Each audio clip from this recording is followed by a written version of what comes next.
We'll get started. Welcome to this Children's Services Council of Leon County duly noticed public meeting for October 21st, starting on time at 2 o'clock today.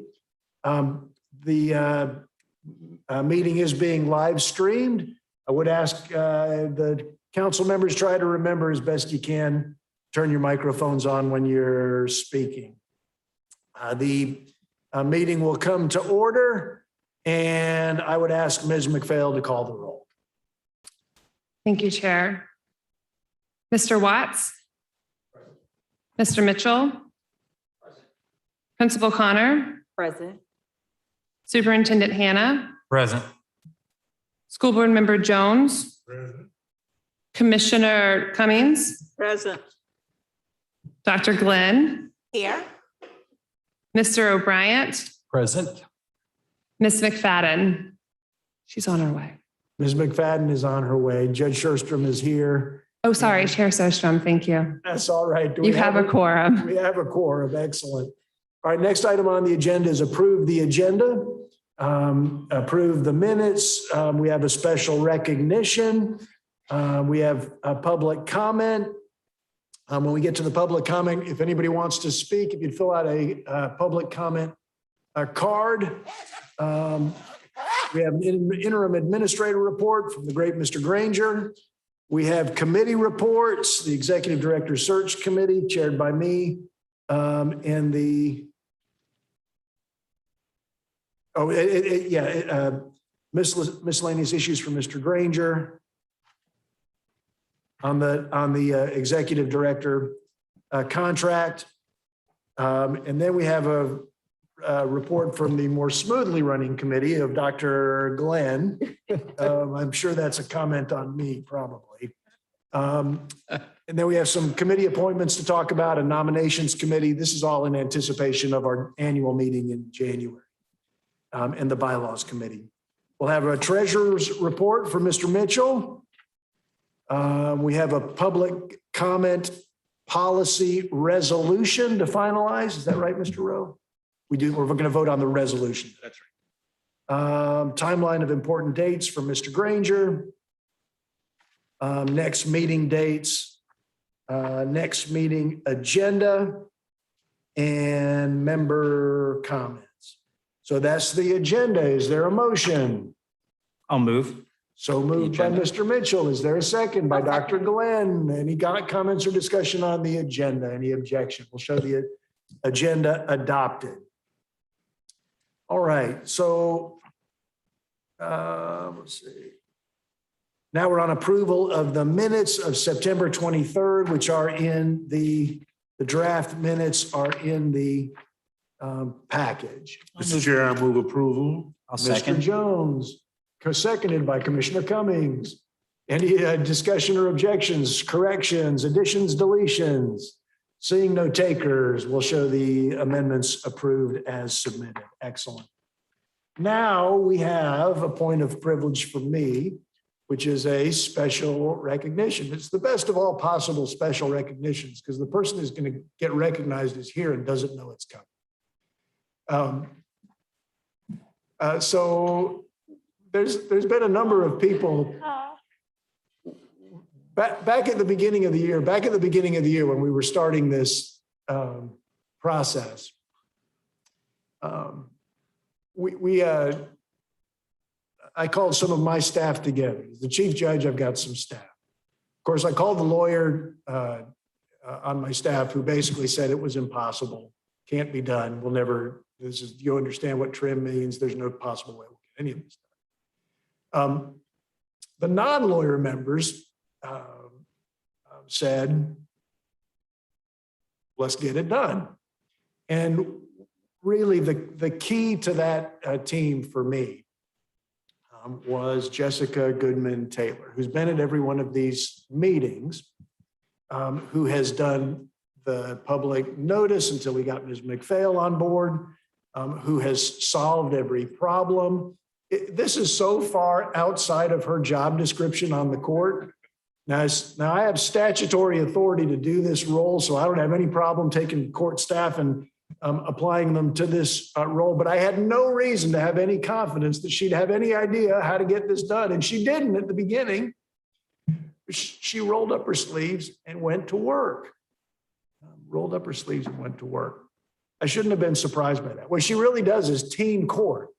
And from a judge's perspective, what teen court means is that she takes kids who would otherwise be in juvenile delinquency, gets them out of the juvenile delinquency process, tries to return them to the status of just being kids again.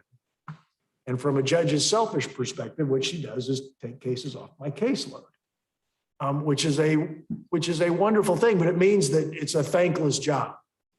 It's a thankless job because if she's doing her job right, we don't really notice. Because what she does is take work off of me. And she was great at that. When COVID hit, she became the person when we made decisions about where we would work and what we would stop doing, what we would do in person, what we would do remotely. She became the person who managed that entire process, kept track of that entire process, gave us the data that let us do that. And then in the spring of this year, after the appointments got made by the governor's office, extraordinarily timely, I will add, she pivoted without blinking an eye and said, yeah, I can do that. I can do that. And as it turned out, she could. Now we're going to lose her. We're going to lose her as the council goes forward because we're going to have our own staff. We now have, after all this time, we now have a budget. Mr. Mitchell will give us a report on that. But we will continue to benefit from all of the work that she's done and all of the experience that she's had. So we've got this for you. It's appropriately a star, and it reads, recognizing Jessica Goodman-Taylor for exemplary service and support to the Children's Services Council of Leon County 2021. And I'd ask that we recognize Ms. Goodman-Taylor.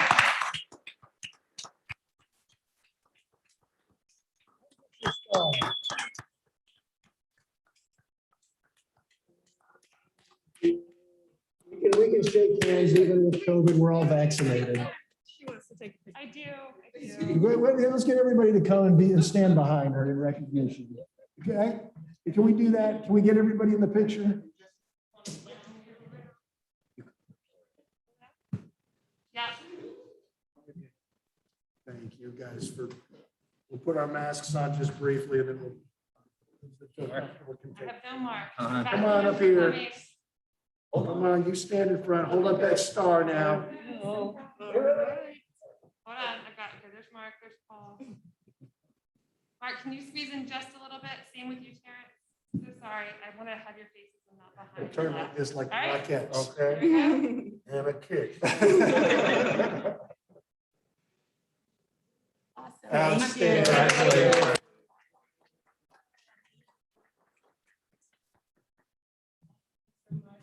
Thank We are sorry. Yes. Hopefully we haven't cured you forever from saying yes. All right. Thank you so much. And to the members of the public who are here to speak to us, thank you so much for your indulgence and your patience while we made that special recognition of a deserving person. At this time, we'll open it up for general public comment. Ms. McPhail, do we have any comment cards? Yes, sir, Mr. Chair. First up is Bill Proctor, followed by Katrina Tegerson. Commissioner Proctor, we're honored by your presence. Thank you, Your Honor, and the members of this council. I'm extremely honored to be here today to support the recommendation of the search committee that endorses the idea, hopefully will come to you in moments, that you would follow through on the process which was that you adopted, and that you would concur to and with the recommendation which will come before you. The finalists who will hopefully strike you in a way that there should be no further need to look for another person beyond the 166 whom you examined. Judge, you just said that Ms. Taylor came to this process with zero experience, no understanding, just raw and adapted quite quickly. The velocity with which I believe Sika Green will come to this job and will adapt and will have a learning curve, it triples the velocity with which you believe in what she has done. But if she could come to this position with zero, certainly I hope that to those who have questions about Ms. Green and looking at her record, the record she's compiled as a citizen, as a state employee, as a private sector employee, as a political employee, she embodies the ingredients which this particular role would require. A political astuteness, the processes of state government, the processes of county government, processes, a very important ingredient. On the matter of integrity, it's very important that you note that she has adopted 3 children. And before the citizens of this community and before John Daly ever sat on Ms. Glenn's seat and Bill Proctor sat next to him on Darrell Jones's seat. And Daly called for a Children's Services Council, to which I supported his call, his quest. And I have voted to sustain the council to advance funding on the belief and the hope of a community that you would secure and that you knew how to process a search for the right person. On integrity, Sika Green is second to nobody. I think it casts certain kinds of aspersions to those persons who have applied, and you would think that nobody out of 166 qualifies. Some of the higher offices in our community, I certainly disbelieve qualify in our state.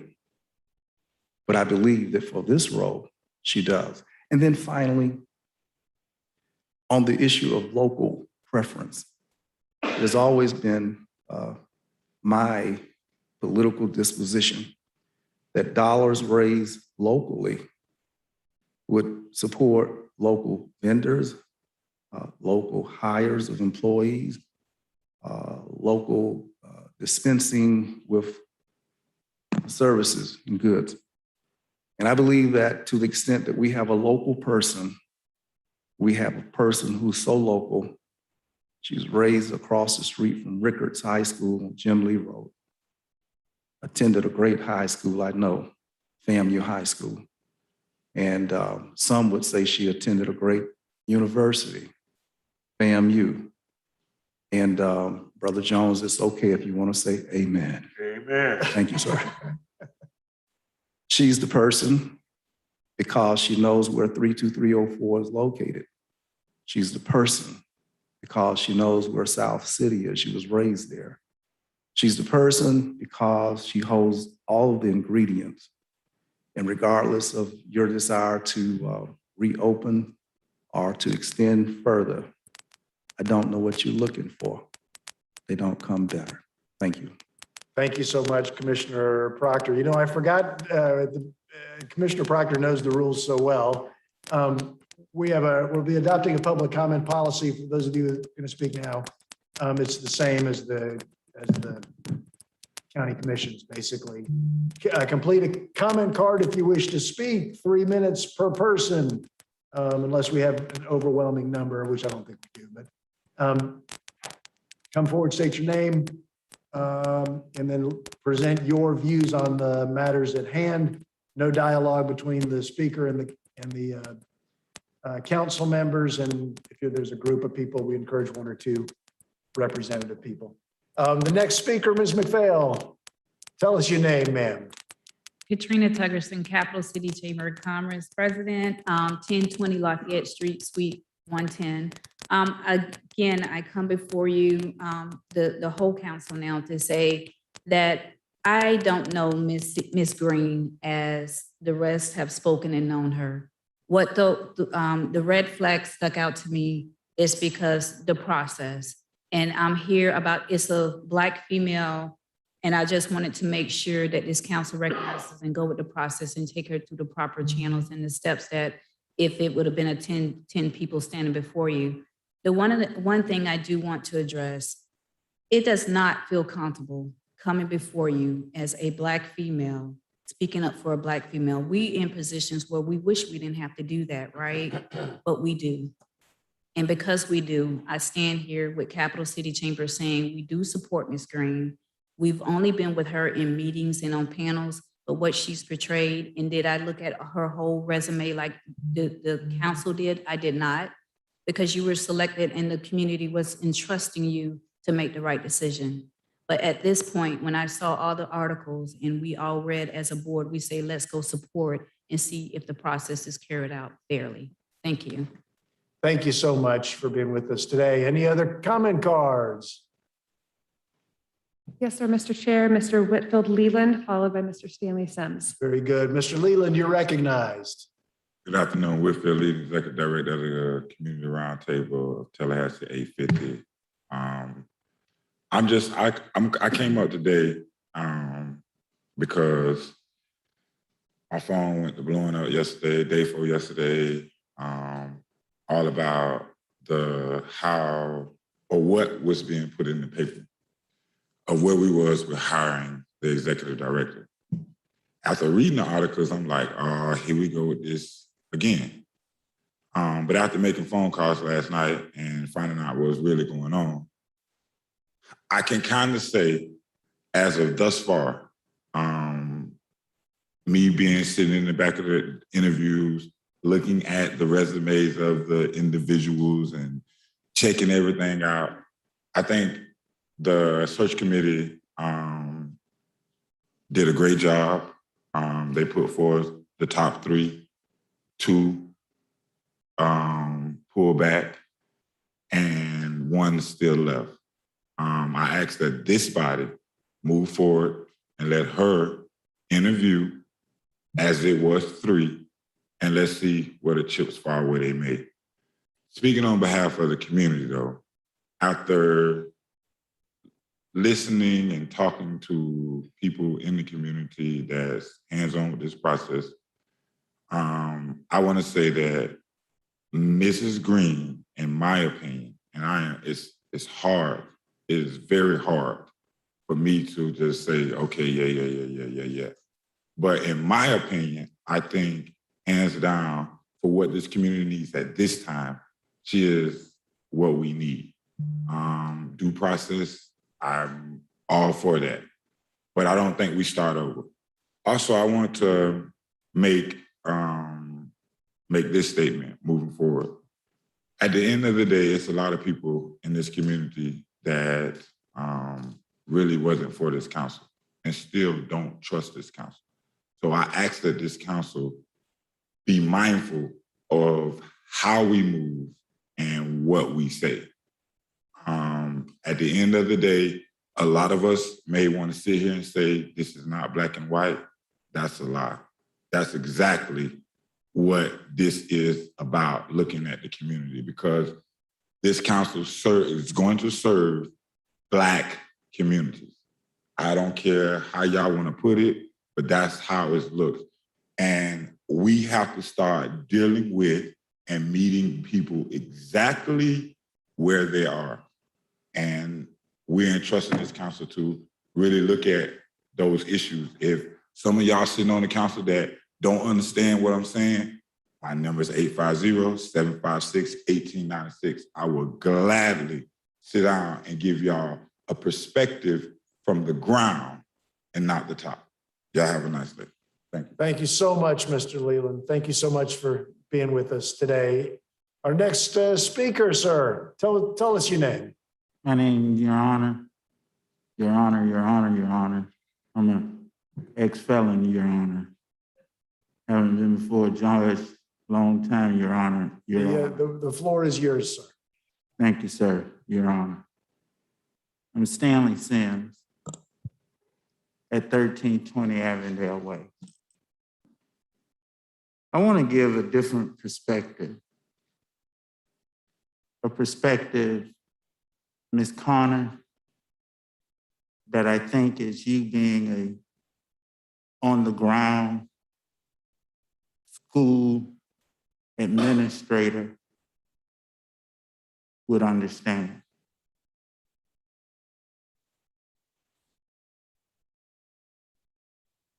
If you watch, I'm wearing pink today in solidarity of those with cancer, fighting even our First Lady of the state of Florida, because cancer does not know party or privilege.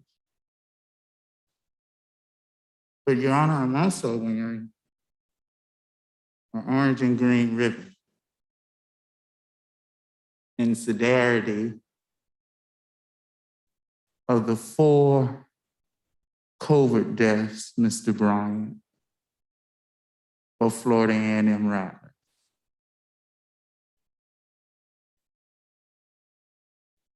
With that being said, at these funerals, we said man is born of a woman only of a few days. There's been a lot of talk about Miss Green.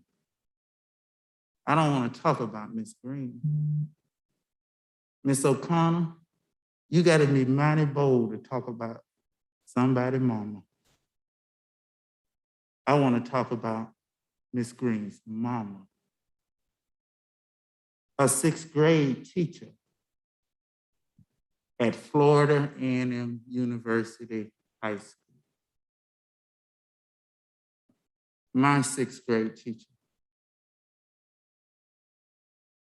A 6th grade teacher who, yes, lived across from a Title I high school and knew the firsthand calamities of what it takes to be successful in those type environments.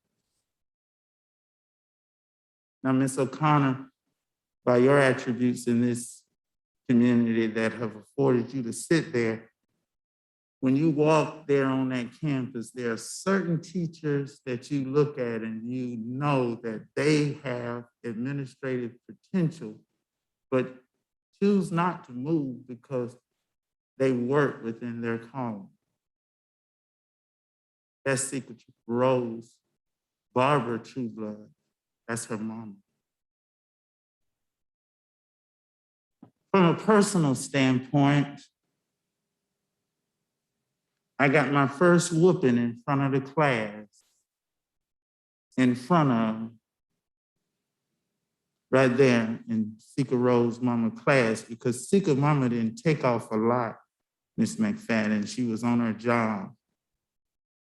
Me being me, child at risk. Not because I had bad parent, because my mother worked 2 full-time jobs. Because we had just recently moved from Texas Street to 1010 Civil Ridge. Your Honor, sometimes people judge me because of my presentation, but I speak from a pain.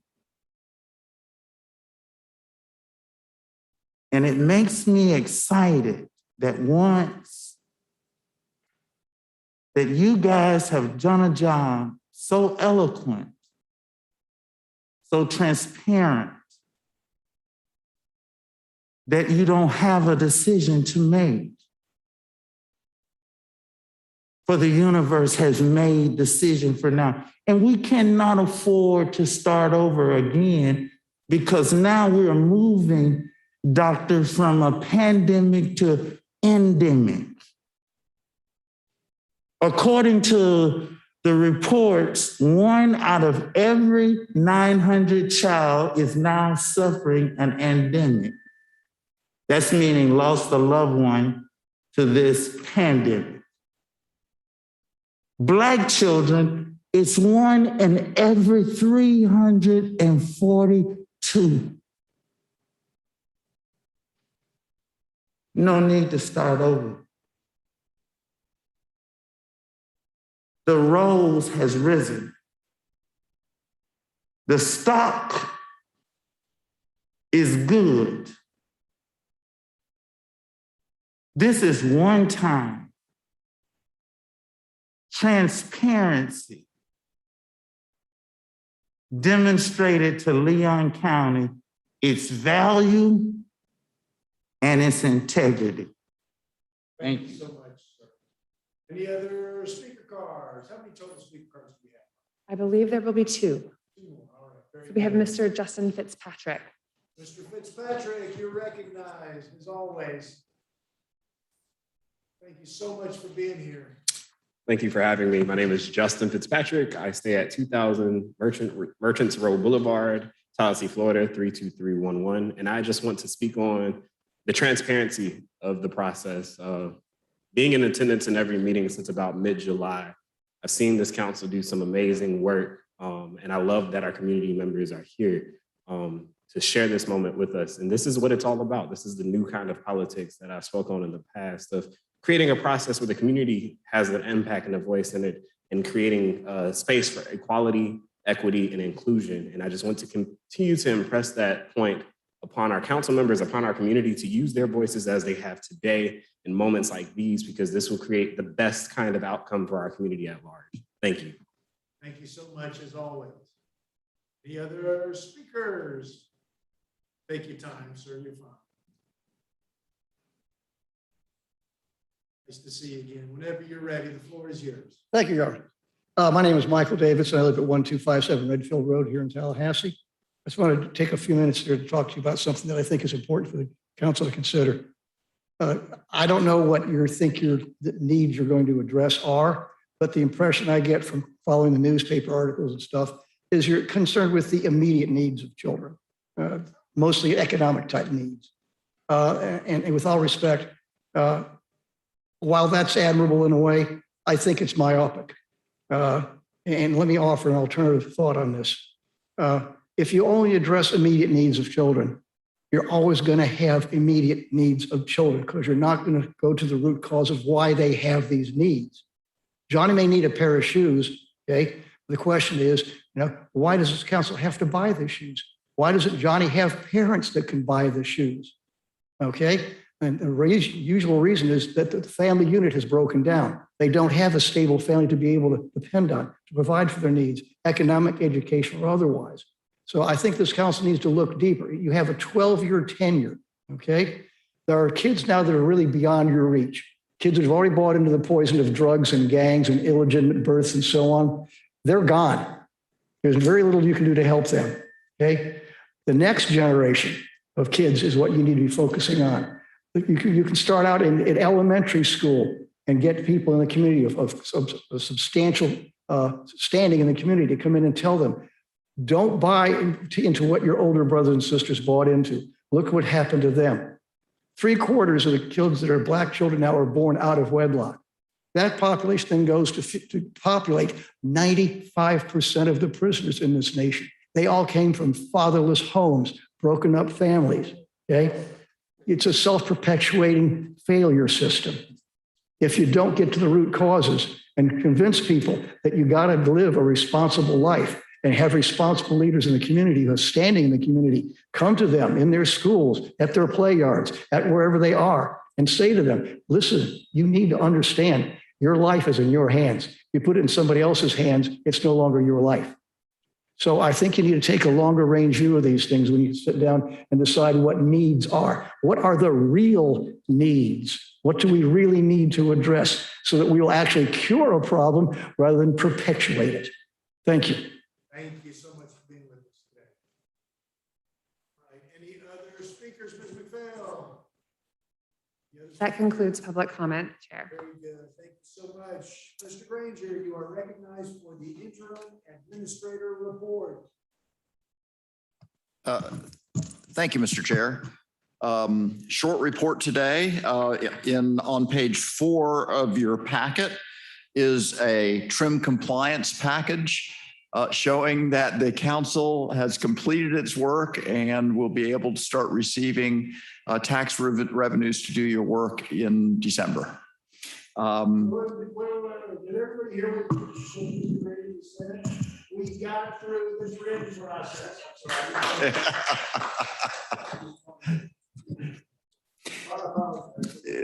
No, sir. The rest of the month has not been, there hasn't been a lot of work done, just a multitude of meetings on the needs assessment, the negotiation evaluation team meetings and search committee meetings, about which you will hear reports a little bit later.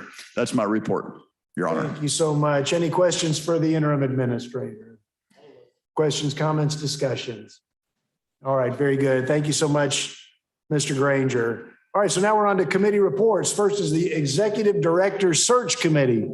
When last we met as a full board, the board voted for the Executive Director Search Committee to conduct the second set of interviews. If you'll remember, we started off with 166, which 75 or something like that didn't qualify. And then we ended up ranking the top 31. And then we chose 8 to interview. 2 or 3 of those dropped out. We interviewed 5, I think. We cut those down to 3. And then the board voted, the council voted that we would bring back at least 2 names.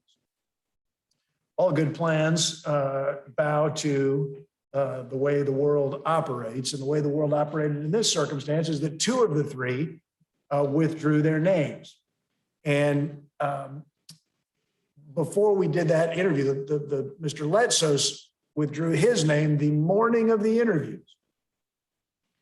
And so at that point, I was email with Mr. Granger and Mr. Rowe, and the committee could no longer comply with the directive of the council to come forward with 2 names, at least 2 names, because we didn't have 2 names. And we didn't exactly know what the full council would ask us to do or direct us to do. So rather than go forward with an interview of Ms. Green, we had a committee meeting noticed, a full noticed public meeting with public comment. We had a robust discussion among the committee members. And I'm proud of the committee. I'm proud of this group. I wish my committees worked like Dr. Glenn's, where nothing ever seems to go wrong. But in my committees, things don't always go as smoothly as it turns out. And Mr. Mitchell's made some comments, Mr. O'Brien, Commissioner Cummings, about some fairly intense lobbying that we received. I mean, people saying things to us basically along the lines of, if you do this or don't do that, the house will burn down, the crops will not be harvested, and the sun will not rise in the east. And, the more I thought about that, the more I decided it just wasn't true. And the reason I don't think it's true is because I was reading Ted's talking points that he wrote for me, and he started the timeline of how we got here. And he started in July when we advertised the position. And I thought to myself, well, you know what? That's not really the important date. Committee members have already heard this, but that's not the important date, because where we really started, where we really got started, lets us come to a conclusion today, is back on May the 6th, the first meeting that we had, when we were all brand new and we all were creating this organization and figuring out what the trim process meant and how do you get through that, figuring out how to hire an interim administrator. Remember, we didn't have one of those. We didn't have a budget. We didn't have any money, didn't have any staff, didn't understand the open meetings and public records law. I hadn't spoken with Pat Gleason yet. And through all of that process, what we built was our foundation, a foundation of values and a foundation of process. And so I went from being terrified by these calls that I was getting to really not having any fear at all, because I knew what we would do. We have earned the right to trust each other, to trust this council and to trust this process by the foundation that we've built. At least that's what I told myself, and that's what I hoped. And we had the committee meeting, and that's exactly what happened. We talked to each other. We worked our process. And what is our process? We hear from the community. We speak our mind. We assume each other's good faith. And we strive for consensus. And so we're in a circumstance that we didn't plan. We're in a circumstance that we can't control, which is that we had this process that we designed, and the universe decided that two of our three candidates would withdraw. And so we had to come back, and what the committee voted to do was ask the council for permission to finish the process with the one candidate. And what that means is that we had a two-part interview process. Part one was the screening interviews that Dr. Croteau led us through. Every candidate asked exactly the same questions in exactly the same words, really, so that we had a very fair, level playing field to screen the candidates in the first interview process. And then from there, we would have a second interview, which was, as Mr. O'Brien describes it for us, the hiring interview process. And now we're in the circumstance that we have one candidate for that second interview. What the committee voted for today was to ask permission from the council to complete that process with Ms. Green, conduct that second interview, and then have the responsibility to make a recommendation based on that interview, a recommendation to hire Ms. Green, a recommendation to conduct some other set of interviews, or do something else with the process. But the recommendation from the council and then from the committee members, the recommendation from the committee is to complete the process we started, but eliminate the necessity of bringing forward two candidates, because we don't have two candidates to bring forward. So that is our report. And I would ask for, I guess, a motion to do that in that way. And then we'll open it up for discussion of the motion. Ms. Commissioner Cummings, is there a motion? I move, Mr. Chair, All right. to accept that process as explained by you. Very good. And is there a second? Excellent. And discussion. Will Superintendent Hannah, do you wish to? Thank you, Chair. Just for the group, and I have the utmost thanks and appreciation for what you guys went through, 160 some odd candidates, and the yeoman's job you did of vetting these individuals. And I know some of the decisions were not easy. But I have to, was there any discussion when numbers 2 and 3 fell out of bringing them in 4 and 5 to complete the 3, or was that not discussed? And if it was discussed, what were the conclusions of those discussions? I did not quite hear what the. So was there any, when we talked about bringing 3 candidates forward, once number, I'm not going to rank them, I'm just going to say 1, 2, and 3. When number 2 and number 3 fell out, did y'all have a discussion about bringing forward then number 4 and number 5 to round out the 3? Or, and if you did, what was the So we talked about that some at the committee meeting today. We were unable to do that Monday because it was not noticed as a public meeting. So all we had noticed was an interview workshop. So we didn't have anything else agendaed for Monday. We had some discussion of opening it back up today, but that was not the. No, I'm not really talking about opening it back up, but once numbers 2 and 3 fell out, when y'all, in y'all's discussion, I guess y'all met prior to this meeting, decided your recommendation is going to bring forward the one remaining candidate to be interviewed to finish the process. Was there a discussion today to, now that 2 and 3 fell out, to bring forward whoever number 4 and number 5 were, to have the 3 interviews? I guess what I would say is not exactly specifically, but we talked generally about, do we go to the next candidates? Do we open the process up more broadly? No, no, but just to the point of bringing forward whoever number 4 and number 5 were, that was discussed. And I guess the recommendation from the committee is going to bring not to do that, to just move forward with the one for a final interview before the entire group. Mr. Mitchell, maybe you can do better than me. Yeah, Mr. Hanna, it's a great question. And I initially was supportive of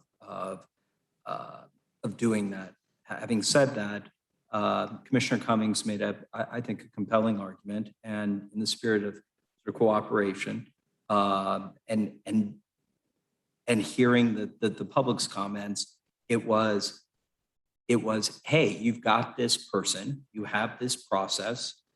The process includes a second interview. You made a recommendation that you move these 3 names forward. I wish you'd been part of the committee, but I think in fairness, and I made comments to the effect that there were some public comments made that that I personally struggled with, and in the end, I voted for Commissioner Cummings' motion because I thought, you know what? We have this process. As Mr. O'Brien mentioned on several occasions, and I agree with him, I wasn't able to ask any questions, none. A question was written for me. That's what I was able to ask. And that process was just to vet. And then we would be able to, in the second interview, ask questions. So our thought is bring the final candidate, who is the number 2 candidate, forward, give her an opportunity to answer our more specific questions, her background, of her performance, of her knowledge of this job and what it entails, and then bring back to you sort of our recommendation of, blew our socks off or not so much. So so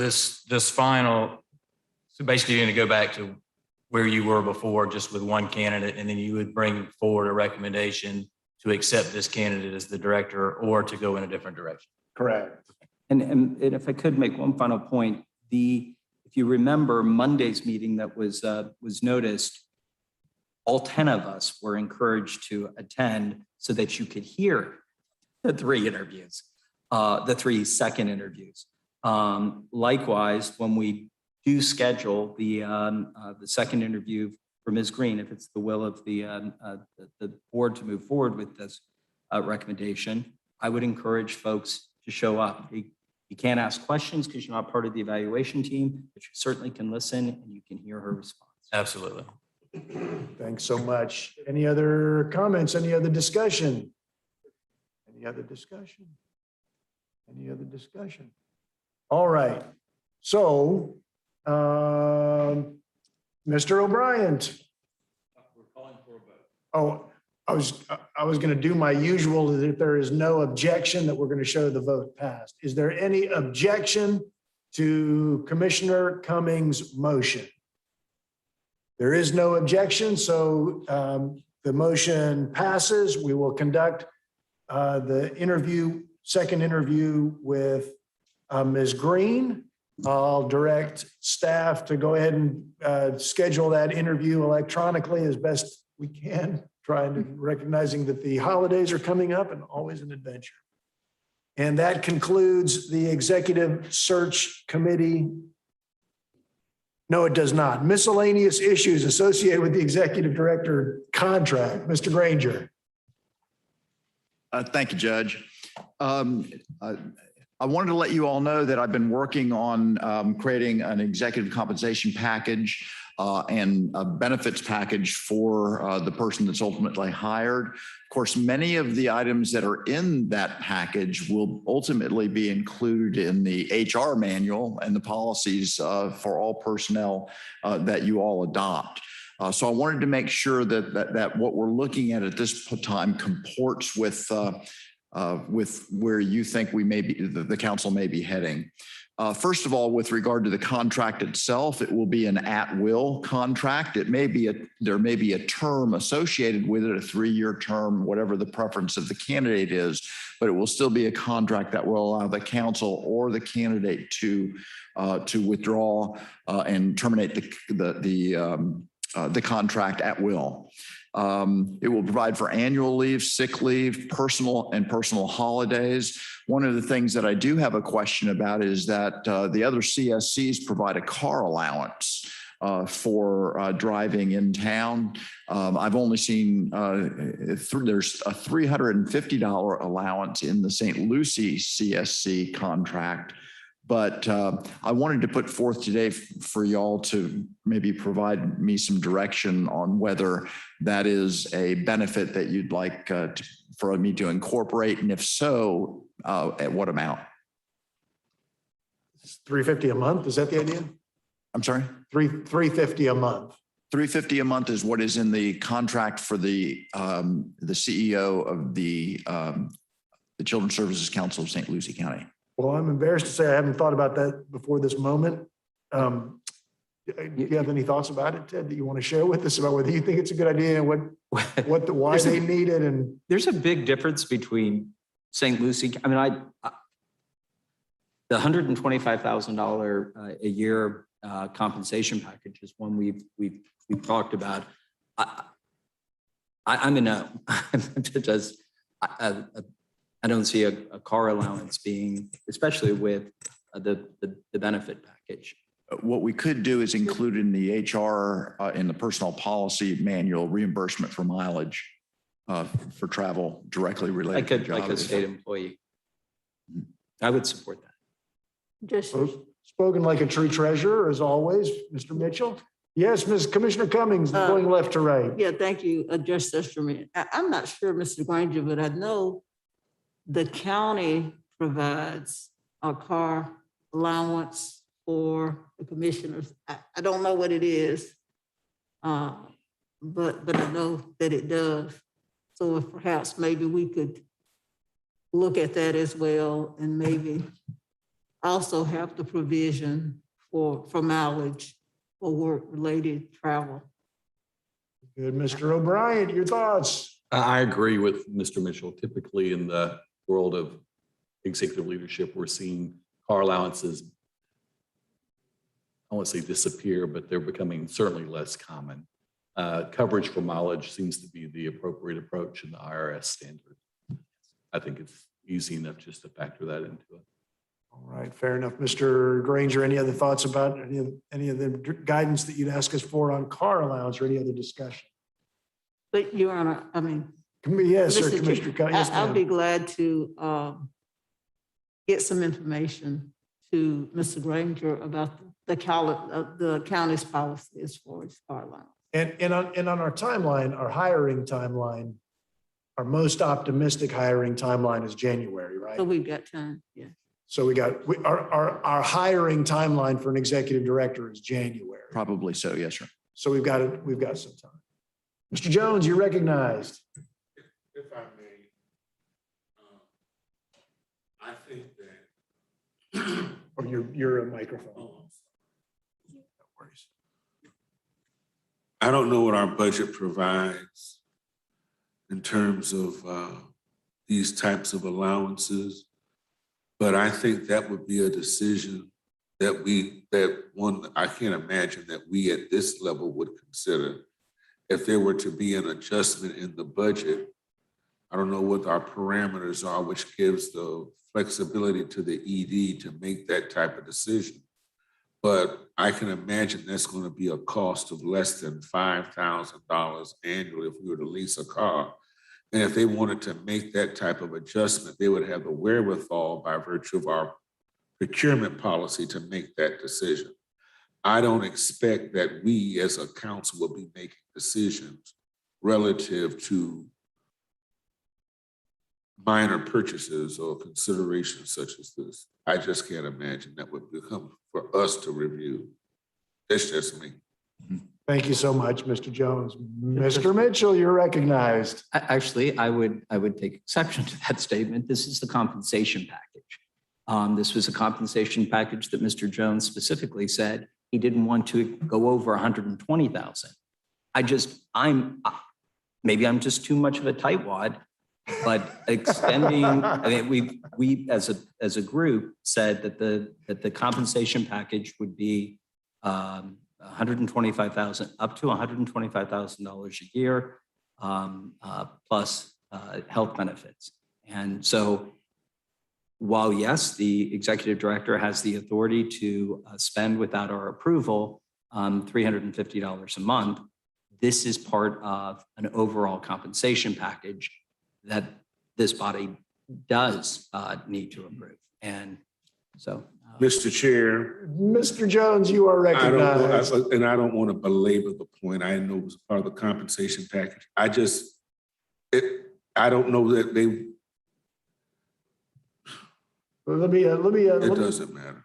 Thank you so much, Mr. Jones. Mr. Ham, did you want to be recognized? Well, I would just, to Mr. Mitchell's point, I mean, if you this is the salary, it encompasses everything. It encompasses your car, your phone, and all those other things, unless you negotiate each piece independently. I don't think there's a need to do that. Maybe you can put in the base salary, car allowance, when you spell out what's in when you spell out what's in that person's contract, that it's just all inclusive. Thank you so much, Superintendent. Yes, Ms. McFadden, recognized. Thank you, and I apologize for being a few minutes late. I still had TCC in my Outlook. Anyway. I wish I could say I haven't done the same thing in the past, but I have. Guilty. It was very fun. The last meeting I had brought up the concept of adding paid family leave into the package. I just think as a Children's Services Council, we should consider that. I don't know that I really got feedback on that. And so I don't know if we can give direction in that. And I don't know how everybody else feels about it. So fair enough. Any other comments in general? So a couple of things, Ted. I have a little bit of a reaction, which is maybe, and thank you for bringing it up so that we start the conversation. I'm sympathetic to Mr. Jones's position on the theory of I want us to be a council and I want staff to be staff. And I'm not exactly sure where that line always gets drawn appropriately, but I have a similar reaction to Mr. Jones as far as the scope of this particular decision, although I understand the optics of a car allowance for a public employee who's supposed to be helping children is always subject to scrutiny. But maybe we could ask you to just sort of draw an overall recommendation for a compensation package. And it may be that when we talk to a candidate, they have a car. They don't need the car allowance. They'd rather spend the money discretionarily, and we ended up with it in base salary or something like that. But anyway, thank you so much for bringing it up. Mr. Chair, just to Ms. McFadden's point, I do think that family medical leave is a statement that the Children's Services Council can and should make. And so as you're, again, just one vote and Ms. McFadden's another, as we put that compensation package together, as we are talking about it, I hope, like Ms. McFadden, that we include that, because I think it's a statement. It's a statement about a really important issue, and of all the bodies, the Children's Services Council should embrace it. Excellent. Thanks so much. Anything else from anyone else? I just want to Dr. comment. Glenn. I completely support that, given the fact that we are a Children's Services Council and we are supporting family and the support infrastructure. It speaks to who we are, and we should lead by example. So I completely support those comments. Outstanding. Mr. Granger. So we're putting together an HR manual, a policy manual for employees, and family medical leave is in that, in the draft. It will be brought to you, I was anticipating, after the new exec is brought on board and has a chance to look at it and whatnot. We'll also be negotiating a salary, medical, which I'm trying to get it. It appears to me from what I've seen that CHP is really the best by far package. The issue with that is to join CHP, you have to have at least 2 employees. There may be an interim health policy that needs to be purchased during the interim on that. Dental, life, long-term disability, a fundamental decision that I need your direction on. I've mentioned it twice before, but I need to move on it. Is entering the Florida retirement system. It does appear to provide the best benefits from what I've seen. Once you enter it, you can't leave it. So I would like to know from the council if you direct me to go ahead and pull the trigger on that or not. Mr. O'Brien. Point to coverage and policies that are available out there. I am aware that CHP has applied for and received their application has been approved to offer an individual market product beginning January. So, good. Okay. So there will be a CHP option if we Thank you. That. Thank you so much. I do have a I question represent them. about FRS. So it's our decision whether or not we want to participate or that position be a part of FRS. Yes, sir. And I would suggest that we absolutely do that, because once we hire a director, that director leaves, something changes, and you begin to apply again, and we go through this process again, you're going to have more applicants if they're going to be able to stay in the Florida retirement system as opposed to those who may have to exit the system altogether. In addition, Mr. Ann, I agree with you. And it's more than just the executive director. It's the employees of the council. And I think at least the one applicant standing is already has tenure in the state system. So it would probably serve her well as well. If that's where we end up going. Commissioner Cummings. Yes, Mr. Chair, I certainly advocate for the Florida retirement system as well as defined benefit plan, as opposed to, some of the other optional plans. Well, and just as a guy who is sort of active in this, both the defined benefit and the defined contribution are options that are provided. And again, I don't want to limit if whoever we select for all of these employees, if they're already part of the defined contribution plan, that you want to allow them to stay with. Absolutely. Excellent. Any other discussion? So I will go ahead and pull the trigger on that. Mr. Granger, I believe there is consensus. Okay. Excellent. Thanks so much. Thank you. All right. So now we're going to turn it over to Dr. Glenn for the needs assessment negotiation team report, because she only ever has successes. Thank you very much. Mr. Chair, I just want to acknowledge, I think we skipped an agenda item, item number 8, which is the social media policy. I missed it. Okay. Do you want me to finish the report and then we come back to that, or what did you want to do with this? Like, once again. Do you want me to go ahead and finish my report and then we'll come back to this? Yes, because I'm on the verge of being anchor man with the teleprompter. Go ahead, Dr. Glenn. Okay. All right. Thank you very much. It is my pleasure to give the council our report of the committee for the, is it a clicker?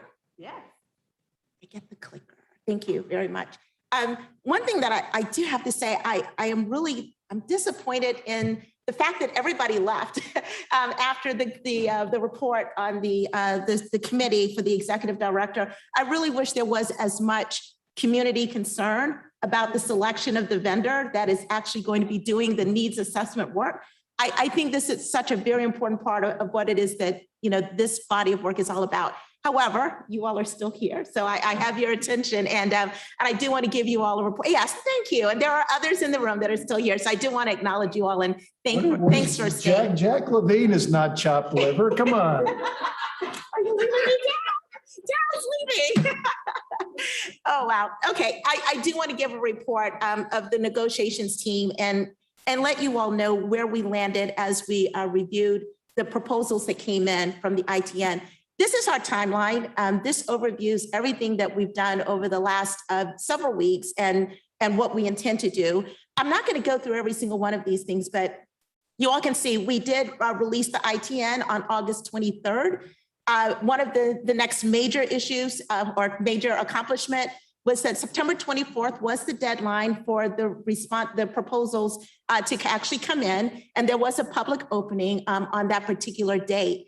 And then we went through a series of evaluating the proposals that came in. We went through a series of negotiating with the ones that rose to the top. You can see those there. And just to give you all a spoiler, before we leave today, we are making a recommendation that we go forward with one particular vendor, and we will ask for the council to make a vote or to vote on that decision today. So that's what we're hoping to accomplish today.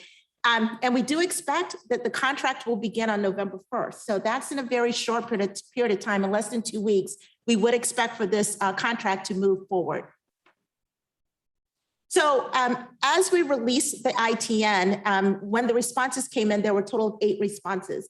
And I do have to tell you, I was pleasantly surprised. I thought we would have 3, maybe 4 on a good day. And when I found out that we had 8 responses, I was very happy with the level of interest that we had. Right here are all 8 of the responses listed. They're listed in alphabetical order. There's nothing special about the way they were listed, but we wanted you all to see all of the responses that came in as a result of the ITN that we released. I do really want to thank the evaluation team members, and they are listed here. Ms. McFadden, who was very instrumental. Mark O'Brien, also very instrumental in reading and reviewing. Terrence, I felt one of our newest members got thrown into the fire really quickly, and I really appreciate what he did. We also had a representative on our committee, Dr. Bolden, who's the principal of NIMS Middle School, as a community representative. These individuals had the pleasure of reading 8 proposals, some of which were well over 100 pages over a very short period of time, and to evaluate those proposals based on the criteria that we laid out as to how we wanted to rank the responses that we got from the respondents. So a special thank you to the hard work of this particular team that really took the time and weed through those proposals.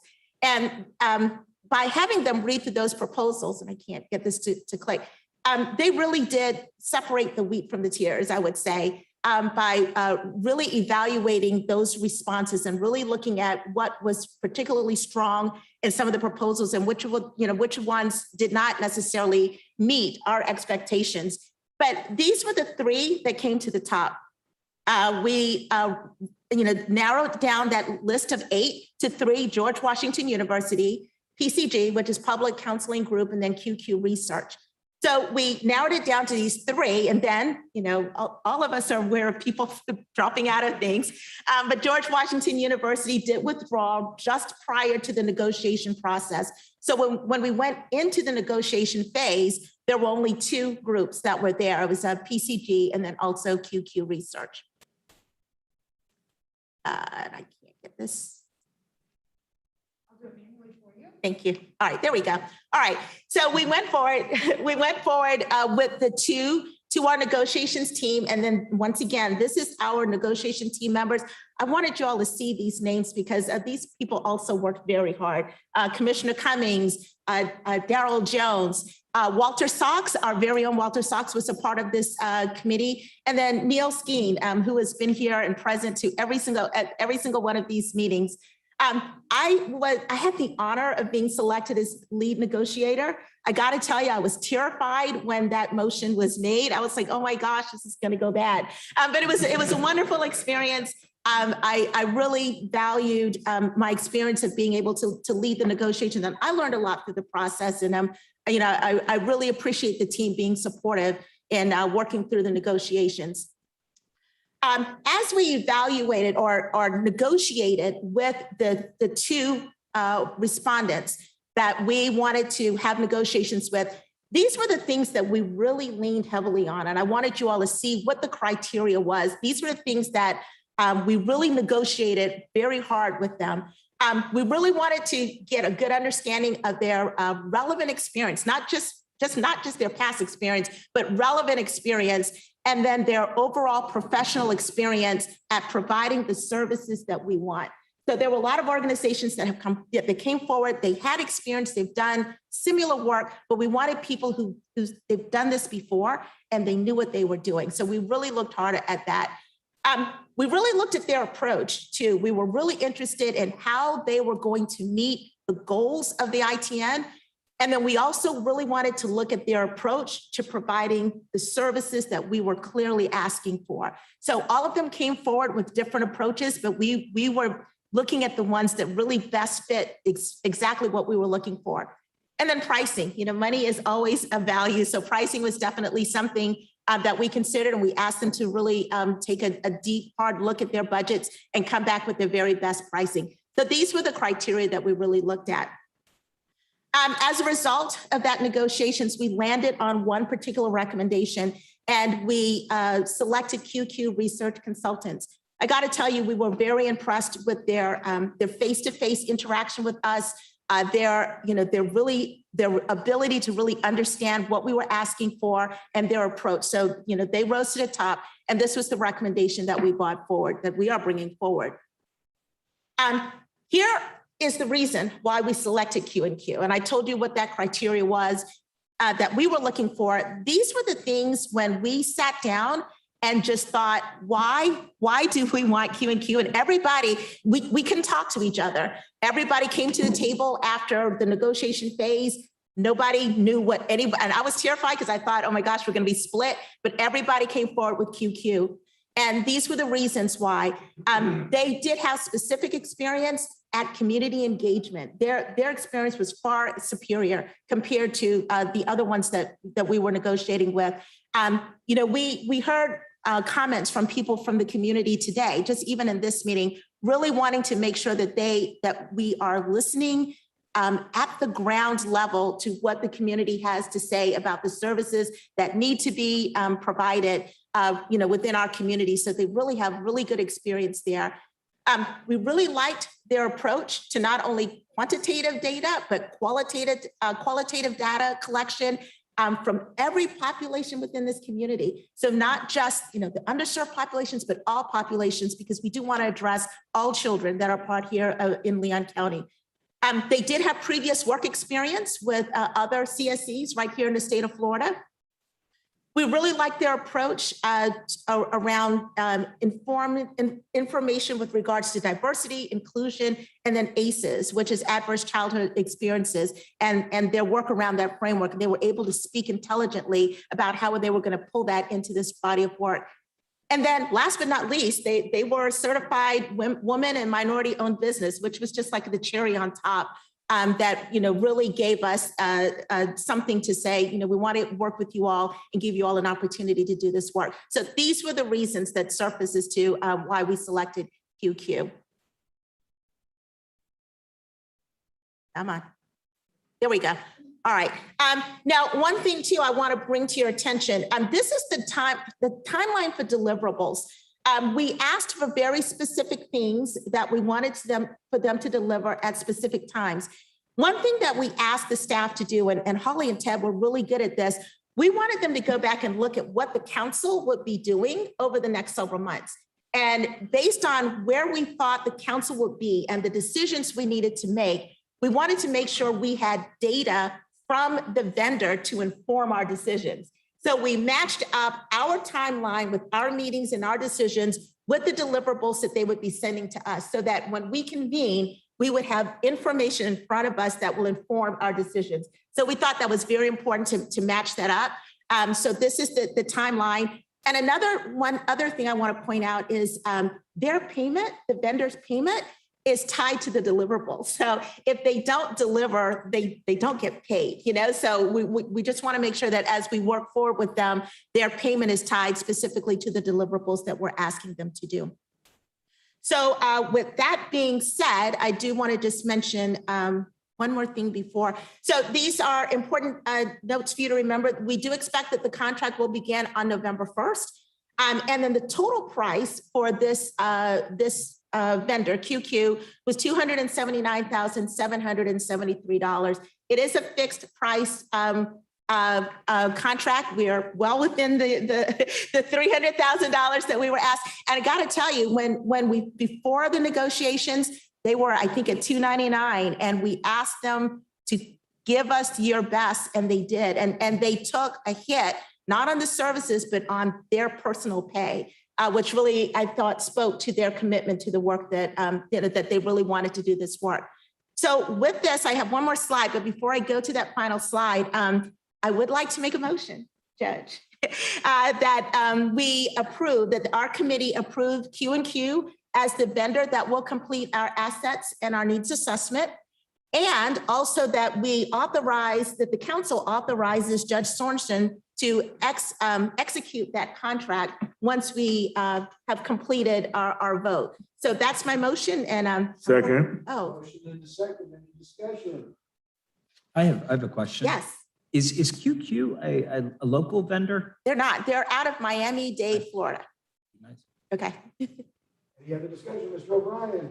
Just a note of appreciation for all the work that you've done and the very thorough approach you took to bring a recommendation forward. Thank you. Judge, if I may, and I do want to echo Mr. O'Brien's remarks. Thank you guys for spending so much time and energy. And I mean, this was a very important part. Like you said, us selecting a director and this are the two biggest decisions we'll make.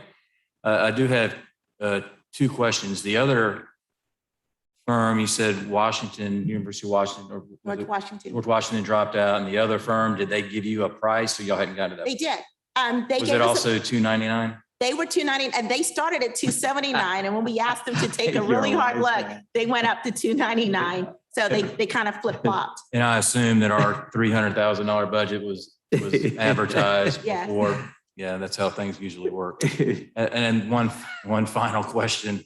You mentioned that they have experience with other CSCs in the state of Florida. Have y'all called and talked to those other children's services councils as Yes. their experiences? Absolutely. Holly had the privilege. Holly, you want to give us okay, all right. That was one very specific request that we had of her. They did list references in their proposals. And we did ask them to give us points of contact for the other organizations, CSC specifically, that they worked with. Holly called each and every one of them, and we did verify the references, and she gave us really good feedback from this particular vendor. I see you shaking. I mean, to me, it's very important. Like I tell my principals all the time, if you hire someone, you don't call and check their references, then you figure out a way to fire them. But I'm glad to hear that we did our due diligence and actually vetted, this organization and this group, because that's a lot of money. We want to be sure we're getting a quality product as well. So again, thank you all for your hard work. Yes, Mr. Chair. So today, from 8:30 to about noon, Whole Child Leon, along with a whole host of others, but Whole Child Leon put on their annual Children's Summit. I don't know how many of you all were able to participate or listen in on it, but really very, very interesting.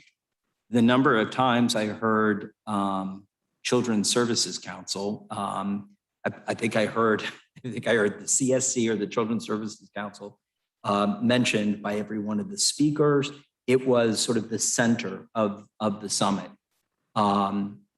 Specific to Dr. Glenn and you and your committee's hard work and efforts was the issue of a real needs assessment and how important it was, and how important it was that we as a council take our time, do it right, and accept the fact that it will be, this is based on other CSCs, that it will be probably 3 years By the time the programs get into the community and are beginning to work, it may be up to 5 years before we can evaluate the efforts that we've made and the funding that we've provided.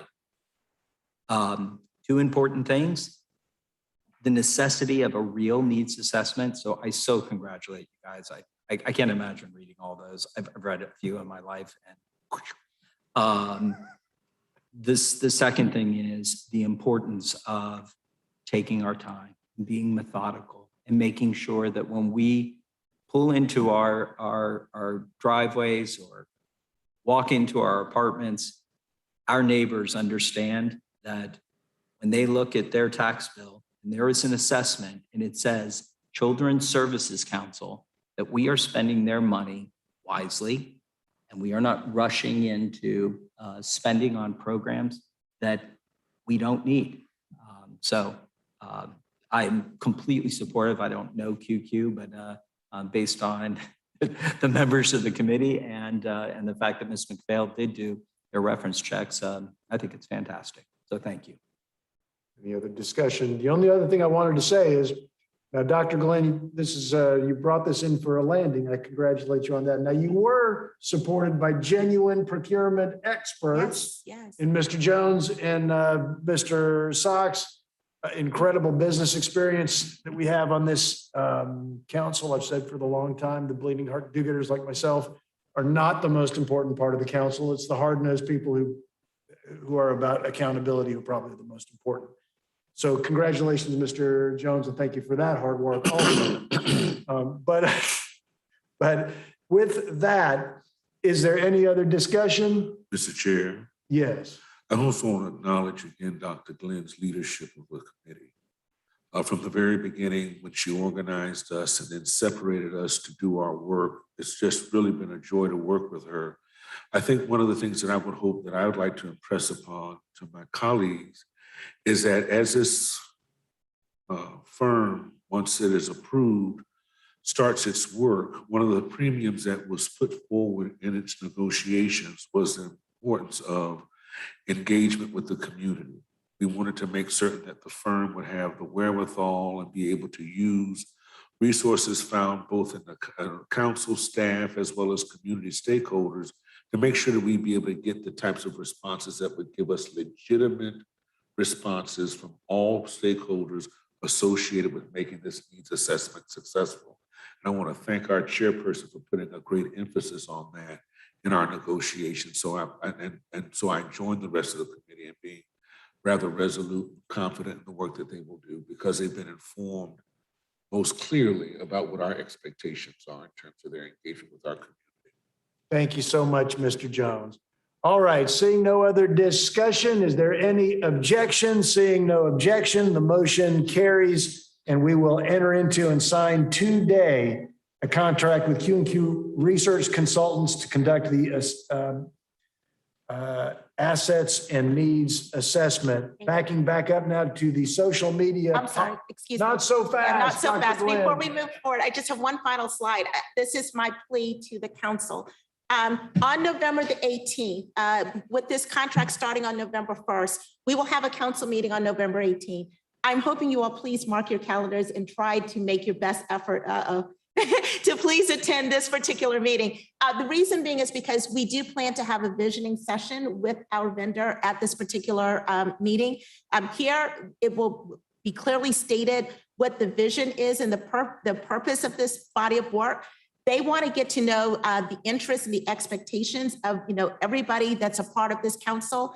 We will talk about eliminating equity gaps in our grant making process, aligning the action of the work that they do, how we define success. I think it's important for them to hear it from the council members, and then also drafting a theory of change. And so there's a lot of work that's going to be happening at that meeting. Your attendance is really important to make that happen. So if you can, just mark your calendars. I just wanted to make that plea, please. Thank you. And it's a good point, Vice Chair Connor. I have been summoned by the wisest of my order. And on the 18th, I will not be in attendance on the 18th. So you will be, if you're able to attend, it'll be your meeting to run in November. We will figure out some way, I'm sure, Mr. Granger, for me to get the thoughts that I have to try and maybe participate as I can. I regret having to miss it, but every once in a while, there are calls that I cannot decline. All right, excellent. Thank you so much, Dr. Bringing Mr. us- Chair, Mr. Chair, Yes, Mr. Rowe. if I may briefly, I just wanted to point out for the benefit of the council that the selection process included a period of time during which the unsuccessful proposers could protest the award if they so desired. That period ended on Tuesday. None of the unsuccessful proposers exercised that right of protest. In fact, it's my understanding from Ms. McPhail that several were congratulatory to the council for the selection. Outstanding. Thank you so much. Another testament to the Dr. Glenn's leadership. Bringing us to our social media policy and the resolution adopting the social media policy. I'll recognize Mr. Rowe. Mr. Rowe, do you want to talk about the resolution and the policy? Just very briefly, Your Honor, I would note that in this modern age of social media prevalence, many local governments are adopting policies which govern their use of social media and broadcasting information on a rapid basis throughout the community, whether that be local or global. At the September 23rd meeting of the council, Ms. McPhail presented a draft of a social media policy which effectuates that goal. And the resolution you have before you, which I'll read the title when the time comes, would basically adopt that policy previously presented. And I don't know if Ms. McPhail intends to recap it, but. So it's at page 9 of the board package. The actual policy itself is at page 11. I've read it. It is. I move acceptance. It's been moved. Is there a second? I'll second it. And thank you. And discussion, Mr. Mitchell. yeah, Mr. Hanna, I'm curious about, I meant to do this before the meeting and I got distracted.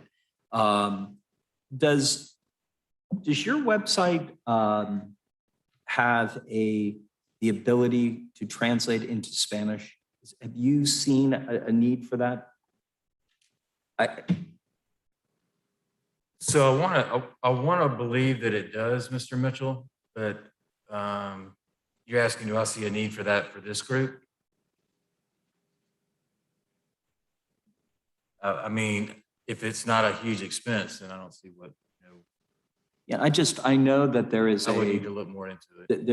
there is a large and larger and ever growing Spanish speaking population. And I just throw it out there. And again, I thought the school board, and if you guys have it, we should probably have it. And if you don't, that must mean that. Let me look into that, because there are some that we have many languages that are spoken in our community today. I mean, no, not just Spanish. I mean, we have a large group that just came from Afghanistan. So Tallahassee and our schools are filled with different people from different countries and different languages. So let me get some more information about that and circle back to you. Mr. Jones, you're recognized. Mr. Mitchell, I think your question is well placed. My agency just was able to use a software that allows the option for you to change the language for our entire website. It's a Google application, if I'm not mistaken. And we realized that because of the diversity of languages that are spoken. And then we also, one of the things we also want to consider going down that same trail is to make certain that it is also ADA compliant, that there's also compatible softwares that persons who have reading issues, sight issues, audible issues. But I think I think we are wise to do that because the families that we serve and the industries that we serve would do that. So I think that's a very good catch. I would thank you. I would caution us against the software, having had experience. The U.S. Humane Society used it, and they were promoting getting your dogs and your cats their shots. And what the software translated was, again, Humane Society. Tuesday, let's make sure everyone shoots their dog. So that's sometimes the software isn't.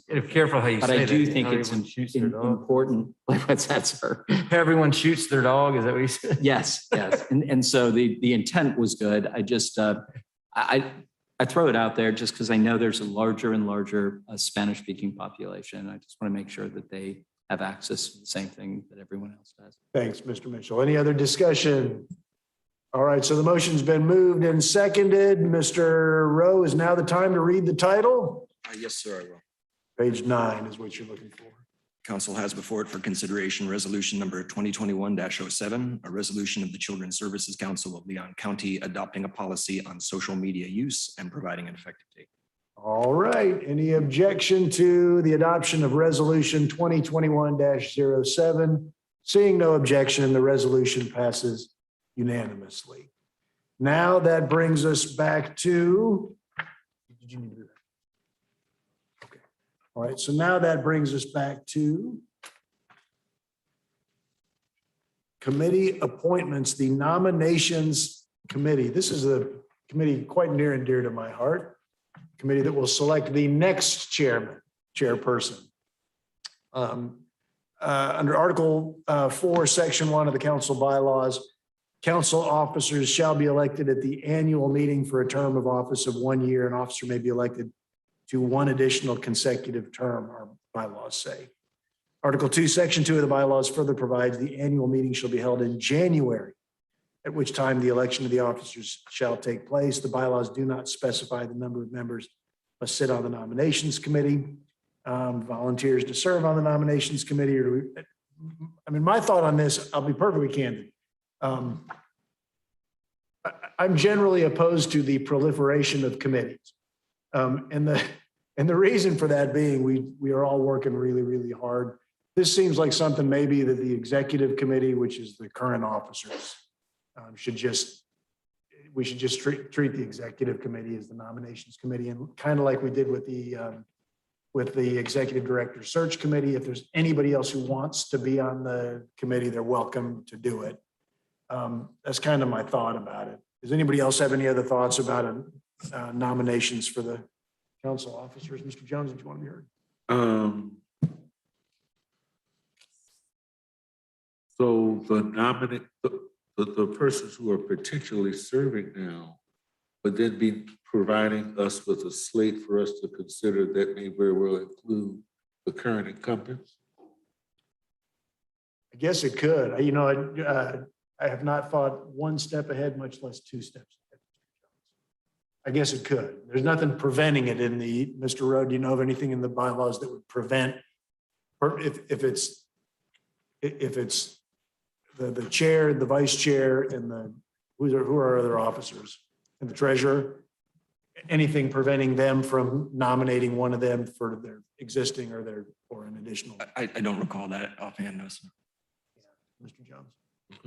All right. Any other thoughts about it? Any motion for the executive committee plus anybody else who wants to be on the nominations committee to be the nominations committee? I'll make that motion, sir. All right, so I'll second it. moved and seconded. Any discussion of it? Any volunteers? No one's making eye contact. Well, I would say one thing is before we actually take the vote, and that is that if there is a member that would like to be the chair, the vice chair, or the treasurer, it would be a good idea to let that be known, and then, especially in year two, if. What I would propose is that they let Mr. Granger know about it. Anybody who's interested in it, I've got my own thoughts about it. So here's something that y'all need to think about. So I'm the chair now. I think I'm statutorily authorized to do it. I back up Judge Miller as the Leon County dependency judge. But I'm assigned, my main judicial assignment is Franklin County. I'll make new assignments starting July of next year. And so I may not be on the council this time next year. So I just want everybody to understand that. We have all of the work that we've done, we have developed some leaders. We have developed some leaders on this council, and there is plenty of people to do this work. And so please step up and lead. Anyway, that's my thought. The only reason I asked the question I would, under ordinary circumstances, persons who perhaps would not be interested in serving in leadership would be on the nominating, such that they would then canvass those who are presently serving, as well as any other interested person could be also canvassed to occupy those vacant spots. Now, I'd have to revisit the bylaws. I don't know if we set forth terms or anything like that for any of the elected positions. But I just thought that then frees up those persons who are presently serving to serve again without the immodesty of having to offer themselves again, but that outside persons who are not being considered or do not want to hold office would set forth the slate for us to consider. That was my thinking in terms of a nominating committee. I am fine with either one, because again, as you described, the collegiality that exists between us and the trust is described by you and Mr. O'Brien, I think goes either way, but I'm just saying that might be another way another way by which we could consider putting forth a nomination of a slate. So what I would just suggest, and you said one thing that I want to make sure I understand about as far as canvassing board council members. I think we got to leave that to staff, because I don't think That's right. council I'm members, sorry. because of open Yes, sir. meetings, would be allowed to do that canvassing. Right. Is there anybody right now who knows they want to be on the nomination committee who's not one of the executive committee members? I would be on the nominating committee if it were, I wouldn't mind being on the nominating committee if it were a nominating committee that did not include those already on the executive committee. If it were a separate committee of persons not interested in serving, to then provide us with a slate. If it's going to be the executive committee, then I'll leave it to them to do. All right, fair enough. Mr. O'Brien, you are recognized. He would like to be on. You're willing to be on the committee? You have already been on the search committee. You have been on. But We'll I'm take just it. worried about your. I'm just worried about your. We'll work. take him. We'll take him. Hush, Judge. Exactly. That's what I want. That's what I'm saying. Wait. All right. Judge, I would be on that nominating committee with it. All right. So there's. Hey, Judge, just so you know, and Mr. Jones, in answer to your question, I believe that while we do have elections in January, and Mr. Rowe, correct me if I'm wrong, you can only serve 2 years total in a position. So that's the answer to your question earlier, Mr. Jones. I don't know how long people could serve 2 years in each position, but they have to be elected at the annual meeting, which is in fact in January. All right. So Mr. Jones, so here's where we're at. It's going to be executive committee plus Mr. O'Brien plus you if you want to be like that, or you tell us if you want to be on the committee or not. Because it's going to be the executive committee plus Mr. O'Brien. Okay, but that's fine. All right, very good. All right, so that's our nominating committee. And now you have the opportunity to be shanghaied onto leadership. All right, excellent. All right, so I'll just so we'll appoint that the executive committee plus Mr. O'Brien is the nominating committee, and I'll direct staff to schedule meetings. Oh, and there's a motion on the floor. Is there any objection to that motion? Nominating committee equals executive plus Mr. O'Brien. We'll show the objection passing unanimously. Thank you. And now bylaws committee. At the last council meeting, we agreed to adopt updated bylaws at our meeting in January. Present bylaws committee is me, Dr. Glenn, and Mr. Sox, who's no longer on the council. So we need at least one more council member to serve on the bylaws committee. I volunteer to. Excellent. Thank you so much, Mr. Watts, carry on Mr. Sachs' legacy. So we have Mr. Sox. Anybody else volunteer? Ms. McFadden has already contributed greatly to our bylaws. Excellent.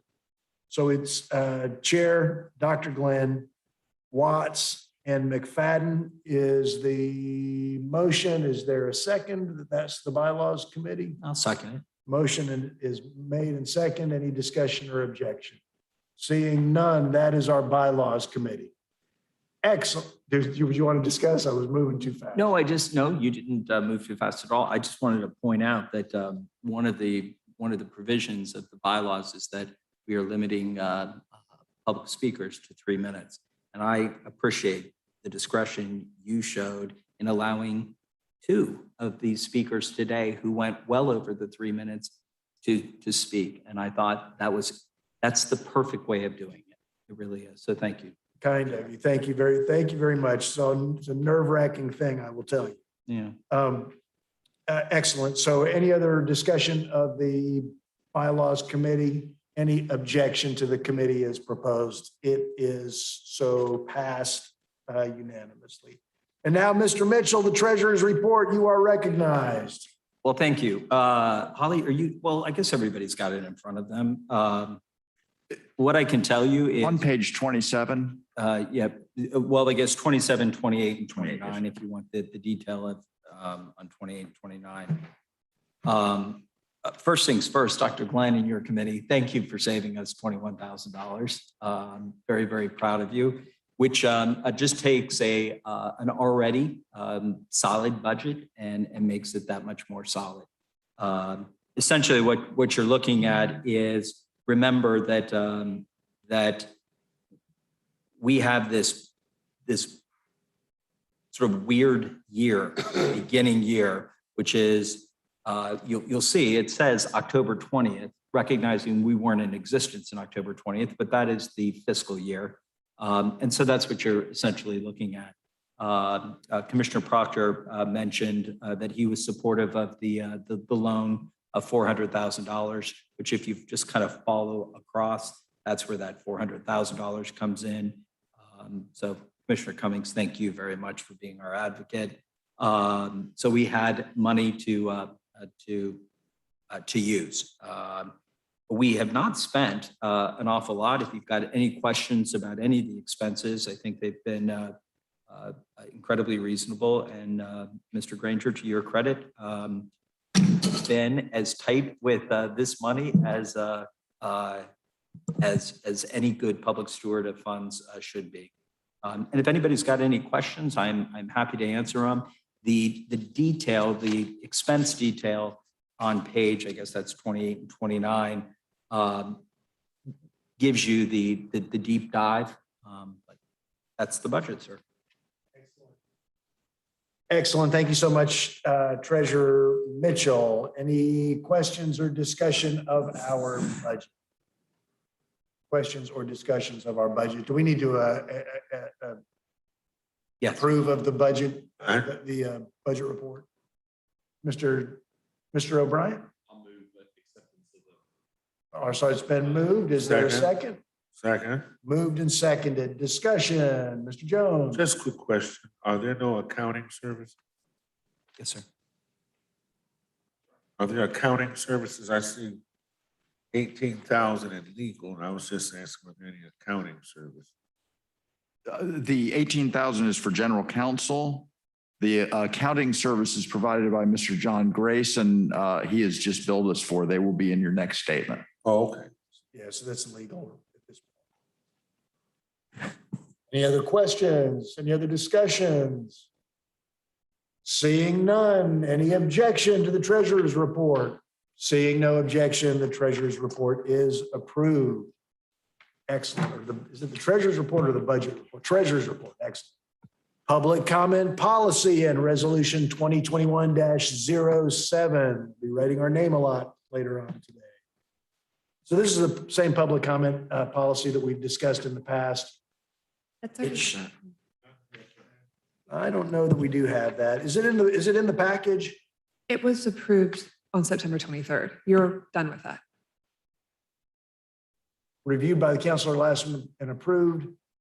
Overview of the public policy, public comment policy, Mr. Granger. Is this a? Yes, I'm sorry, Judge, that's my bad. I included that in the agenda erroneously in place of the social media policy. I think you do this to your own entertainment. Timeline of important dates, moving on. Mr. Granger. This is in the packet and it was on the agenda. On page 31 of your meeting packet, we've put together this timeline, and I'd like to point out a couple things about it before I run, basically hitting the top of the grass on it. First of all, it includes a few things that you all have not considered yet, that staff will be recommending and that you may or may not accept, but we wanted to make sure that they are in the timeline in case you do decide to embrace them or modify them in any way. In addition, I'm not going to hit, unless you would like me to, only a couple of the needs assessment issues because Dr. Glenn has already done the report on them. But as you can see, basically every meeting between now and June, with a couple of exceptions, is going to include a component with reporting on deliverables that will be provided through the needs assessment.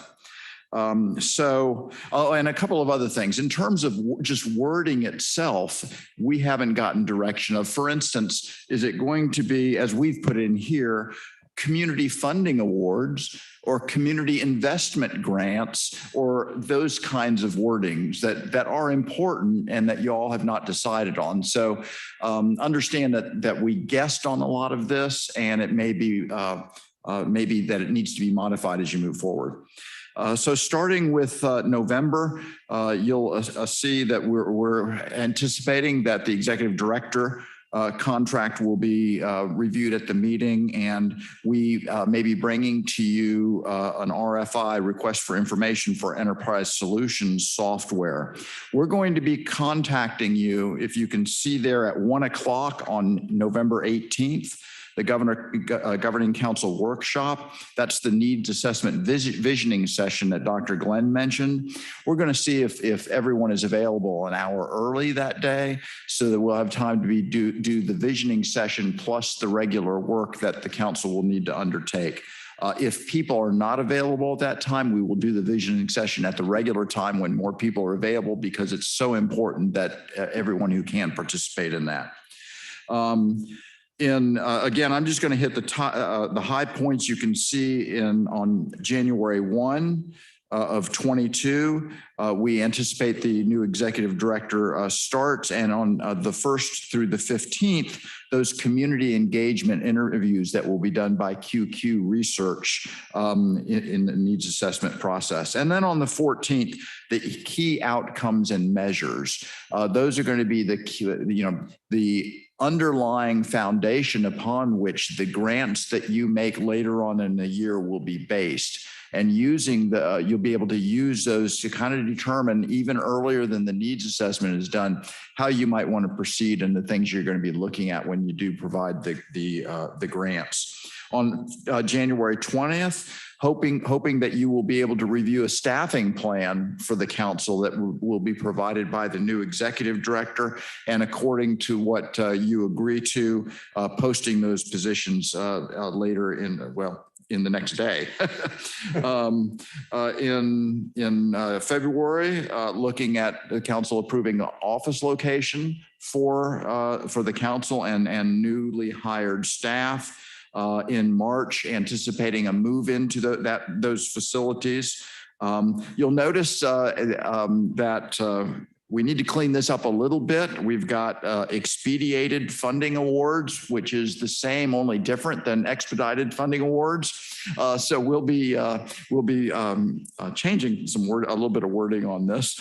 But we anticipate that in March, you're going to be reviewing the proposed timeline for getting those expedited funding awards out, and that will begin the process. In March, looking at finalizing those expedited funding options, having the inventory of services available from the Mr. Granger, Yes, sir. Mr. Jones. I'm sorry. I just have one question. I apologize. I'm following the timeline here with the enterprise solution. I thought that we said we were going to wait until the executive director came on board to make a choice with it, whether or not that was going to be the software of choice that we were going to utilize for the management of our case, for our case management purpose. Yes, sir. Yeah, originally we brought to you we put on the table developing a request for proposals that would generate the information that we need from vendors who would sell it to us. This is an RFI that will allow us to put out a document that says, look, this is what we want. How will you provide it and what will your costs be generally? That will provide the new exec information on which to base the creation of an RFP or another document so that he or she will have a better foundation upon which to build that document. But is Enterprise Solution a company or a brand? No, sir. It's combined software that will address financials, not only by the council, but by grantees of the council so that it's all tied together. The grant managing process. But what Mr. Jones is, all he is asking is that this is not saying we'll contract with a company called Enterprise Solutions RFI. Oh, no, sir. This is saying that we're going to start a procurement process is all it's saying. And the RFI being a request for information. Yes, sir. And a request for information will allow us to gather information from companies that may or may not respond to an RFP. And by collecting that information and them telling us what they can do, what they can provide, how they can provide it, how much it might cost, et cetera, it will allow the executive director a better, more informed ability to create the RFP because he'll know kind of what the cost might be, what the parameters are, reasonable parameters for what to ask for, et cetera. And you'll be coming up with the scope for the RFI. The RFI we are proposing would be developed by Holly and myself. Thank you. Yes, sir. Thank you so much. Go ahead, bring us home, Ted. Okay. Expedited. We're looking at bringing to you. Don't worry, we speak fluent Greek. Go ahead. Looking at in April, bringing to you an RFP that will go to potential service providers for the expedited funding awards. And then on May 6th, the proposals from vendors or providers will be received to provide those to use that expedited funding to provide services. In May, again, the gap analysis is a big one there. And then on May 19th, you can see at the council meeting, the timeline projects that you will be approving the expedited funding awards in May. So they'll be in time for summer expenditures if that's what y'all want. Those awards will be issued on June 1st, you can see. And then we're looking at, Ms. McFadden and I we won't have the enterprise software in place. We won't have the county is getting ready for their October 22 grant process right now. In January, they're formally going to launch that. So when you look at the time frame that we're on, the council's on for getting money in October, we aren't going to be there. The council's not going to be there. So Ms. McFadden and I are beginning to figure out options that the council might have to effectively, efficiently, and with all transparency and accountability for you to put that money into services prior in 2022, past the expedited funding in addition to the expedited funding.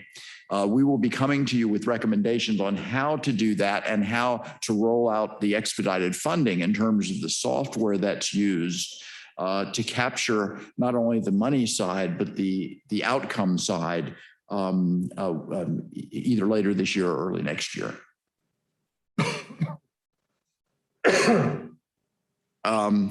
Okay, so I say that because in June you can see that we are anticipating hopefully releasing an RFP for those community funding awards. Of course, before that time, you'll need to make a number of decisions on that. And then the rest of the year. So all of these are really key points. They do not capture the fact of all the policies and procedures that y'all are going to have to approve before all of this happens, including the capacity building trainings, what they are, how they will be involved, what the guide will be, use of the enterprise software once it is gotten, and who it will be available to, the expedited funding award and community funding award, RFP development, training procedures and policies, et cetera, providers relations guide, provider trainings, et cetera, et cetera, et cetera. So a lot on your plate. It's not going to slow down a whole lot between now and October. Ted, it looks to me like a huge part of this is in service of trying to get money on the street before the needs assessment is done, right? That's a big part of the expedited funding awards are intended to get the money on the street as soon as possible. In reality, though, the needs assessment is going to be completed in June, and the expedited funding awards will be available immediately. So you'll be able to get a lot of that done based on the expedited funding award options that are going to be provided by the vendor prior to that time. All right, fair enough. Excellent. Ms. McFadden, you're recognized. On the, and this is a little bit semantical, but not really, because I on the April 22nd, where you have RFP for expedited funding, I just want to be careful with the wording there, because I don't know whether we'll do a contract, a bid option, an ITN, a prize. There just could be so many different ways that the money can be let out, and it could be a very wide variety. I'm really hoping that the folks that are doing needs assessment come back with some big ideas. And so, Would the right word be solicitation? yes, that would be great, but I'd like to make sure we're as broad as possible there. That's a great, I will change that word, and in the interim, we'll put to the council what exact process that y'all would like, because they are different.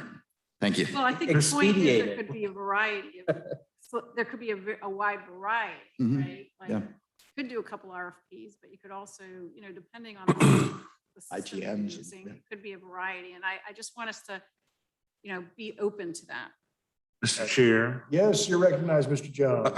One of the things I'm not exactly sure as I look at August, I know that the need assessment's completion is June 30th. One of the things that I thought was important that Dr. Glenn continued to impress upon us, that the need assessment would not tell us what to do in terms of how we set forth priorities. I'm assuming that what I'm seeing here in August is where we're going to take needs assessments, its recommendations, its observations, and then sensitize that, or I don't know if synthesize is the word, but somehow break that down to where it informs our work, our funding, and everything we do moving forward. And is that what occurs in August? Yes, sir. Yes, sir. Okay, so what I see here in terms of the needs assessment committee, reviews, assessment committees, contract drafting, that's where we're gonna take what we've gotten from them and then decide what of the cake that they've baked, how we slice it, dice it, and serve it, right? Yes, sir. All right. And I think the real exciting part of that is you'll be able to take the key outcomes and measures from January 14th, tie that into the completed needs assessment that shows you the gaps in the inventory, and use those to select the programs or create the programs and services that you're going to want to fund. That's going to be very exciting. Thank you. Excellent. Thanks so much. Do you need any decision out of us on the timeline, or have we just kind of given you enough guidance? Yes, sir. This was just kind of just an overview, so y'all would know kind of. Thank you, thank you to guide us going forward. So. One last question. Mr. Jones, you're recognized. Did we set a timeline moving forward on the EDPs? Say it again. Did we set forth a timeline on our next step for ED? For the executive director, it is not in here because we haven't. We just decided today, but did we say, I know we want them hired by January 1st, but did we say when the next interview is going to occur? We have not. What we said during the meeting, the main problem is that my calendar is not under my control. Oh, So we've got to set the things electronically. actually, All right. All right, so that brings us to next meeting dates. What are our next meeting dates? Our next regularly scheduled meeting is Thursday, November 8th, 2 to 5 p.m. at TCC, This is the visioning session, like with the vendor for the needs assessment, like Dr. Glenn said. So attendance is extraordinarily important. Dr. Glenn? I'm sorry, November 8th or November 18th? November 18th. Okay. And I'm just point of clarification. We're actually back here, you guys. Starting in December, we'll be at TCC. Everyone write down, I'm going to address it. I'm going to fix it.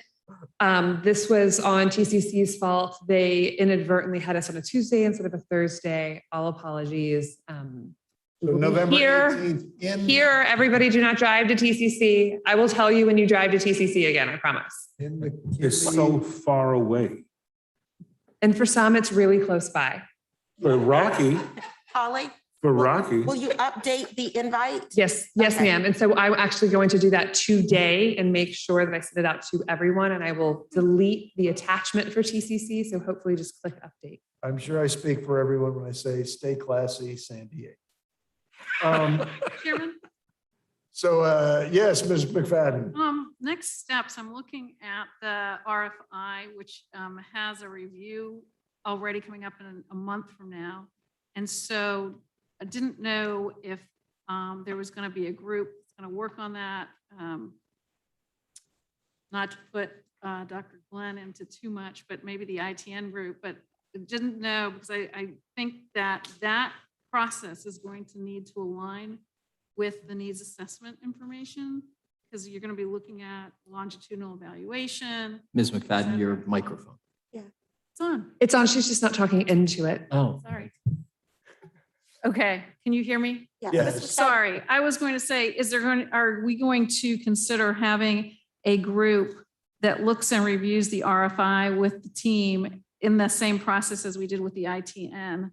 Or how are we going to provide feedback for the ITN? I'm sorry, the RFI. So Ted, I'm assuming you're going to bring us information to discuss on the 18th, something like that? Yeah. Yeah, we're just in the talking phase, Ms. McFadden. Okay. We would hope that we can put something together on the 18th, and then when you see the December 17th, that between there and the 17th, we would work with members of the council and others, and we'll be working with others some specialists in the community to put together the RFI for your initial review, and council to kind of help refine it before council members to help refine it before December 17th. And anyone who would like to join us in our journey on this from now, we'd love to have involved if you'd like. By the way, Just these let me are, know. this is the product itself. You're going to get lots of RFIs, and it's kind of standard. It's not, so the RFI process shouldn't be too hard to develop an RFI, because that's the essence of an RFI. Hey, world, tell us what you got. This is what our need is. Yeah. Yes, sir. I thought you were developing. Could you do your microphone? So sorry. I remember answering that question earlier. Aren't you developing the scope of work for the RFI? Is that mainly what we're going to be talking about on the 18th? I'm sorry, I couldn't understand the question. Are you going to tell us what this proposed scope of work is for the RFI on the 18th, or whatever it is that we're going to say? Yes. Work. Okay, that was my question earlier. Okay. All right. Anything else? Anything else? Yeah. Mr. Hanna, you're recognized. So we start at 1 o'clock or 12 o'clock? You said an hour before what? We're going to send out an email to you, or an email asking if you're available at 1. The meeting is currently scheduled to begin at 3. But if we can start earlier to make sure we can get it, the visioning session is going to take probably about 2 hours, maybe 2.5, depending on things. So if we start at the appointed hour of 3, there will be very little time to address other council issues. If we're able to start at 1, we'll have probably plenty of time to address it. All right, thank you. All righty. So we're on, next meeting date should be March 2022 council meeting date be moved. This is the spring break issue. We presently have, I was not really aware that we have meetings already scheduled through March of next year, but apparently we do. And it presently falls right in the middle of Leon County Schools spring break. So we got a lot of people on the council who are affected by Leon County Schools spring break, and we didn't want to set a meeting that that wrecked you. So do you want to tell us what to do? I mean, I don't think we have to make this decision today, honestly. We don't. We can just bringing it to your attention, and we can talk about it the next month. Yeah, it's fine. Is that okay with everybody? Is that okay? We'll talk about it at the next meeting. Next meeting, is that okay, Ted? Yes, sir. It's just the further out we're able to schedule these, the less we have calendar conflicts. And Mr. Mitchell, I'm sure we'll be chaperoning in Panama City Beach or one of those things. My days of chaperoning are over. Mercifully. Next meeting agenda will be the visioning statement, the RFI, the normal stuff that we do every time, of course, agenda minutes, general public comment, interim administrator report. I don't know that there's anything else on the agenda that needs to go on. Ted, anything else that needs to go on the agenda? Look at your timeline. No. RFI. Looks like we're in good shape. The regular search committee update. Thank you. All right, anything else? No, sir. Excellent. So that's the next meeting agenda. Any other member comments? We've done some commenting today. Ms. Dr. Glenn. Yes, sir. I apologize. I made a note for myself and I totally missed it. I did thank the negotiation and the evaluation team members. I neglected to thank Holly and Ted and Fred Springer, who were extremely instrumental in shepherding us through that process. So a special thank you to them. I just didn't want to end the meeting today without thanking them for their expertise and helping us through this. And also, Mr. Rowe, thank you. We acknowledge you. Anybody else? Any other member comments? Yes. Mr. Jones, you recognize. Are our standing committees just nominating and bylaws? We have an executive committee. We have, I don't know what the other standing committees are now off the top of my head. We have a finance committee, which consists of Mr. Mitchell. And the needs assessment committee is ad hoc, but it's still working, right? Up through sometime next year, right? It hasn't been dissolved. It has not yet been dissolved, although I think it was anticipated that the last meeting was probably at the last, but I think the council may need to provide direction or a directive to the committee to be maintained throughout the needs assessment process. I looked to Dr. Glenn to. I neglected to resolve it. But I think we were just so excited that we came to consensus on something and we were ready to move forward. But if the council would like for us to maintain this group and help shepherd through some of these things, I don't think that would be a problem. Well, it appears from this calendar that they are active through August of 2022 because it has recommendations coming from the needs assessment committee. So I'm assuming that they're the ones who are managing the responses and subsequent engagement for the entire council on behalf of the subcontractor.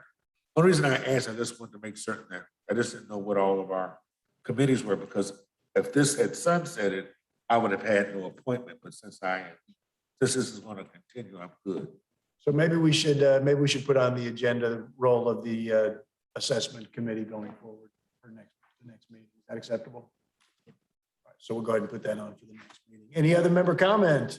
Mr. Watt? Oh, Yes, not to prolong the meeting, but I definitely wanted to address the executive search committee.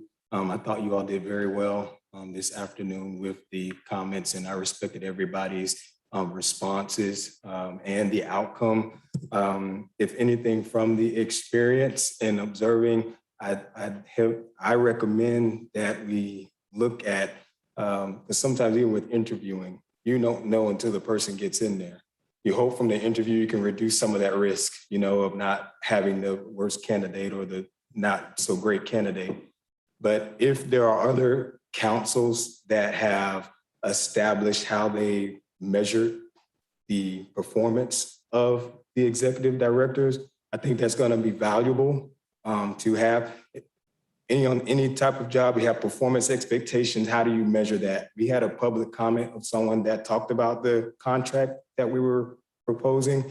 If someone is not performing or meeting measurements, do we have wiggle room in there where we can, so if it comes to that in the future, no matter who we choose, that it doesn't appear to be some type of bias, it's based on measurements. And so looking at your schedule, I know that in January, right, we'll have possible measurements for the needs assessment and what we're looking at. But I think my opinion, to selecting an executive director, it may be worth exploring, have we actually, without, the best we can, measurements of what we'd be looking for that person to achieve, and having the team that will be doing the interviewing possibly have some type of framework so their questions that they come up with are as valuable as possible.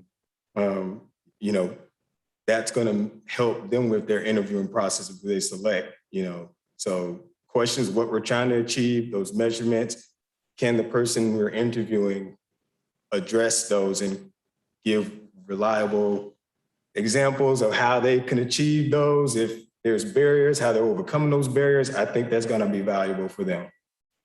thank you so much, Mr. Watts. Excellent thoughts about it. Yeah, yes, excellent comment. Judge, Mr. Granger?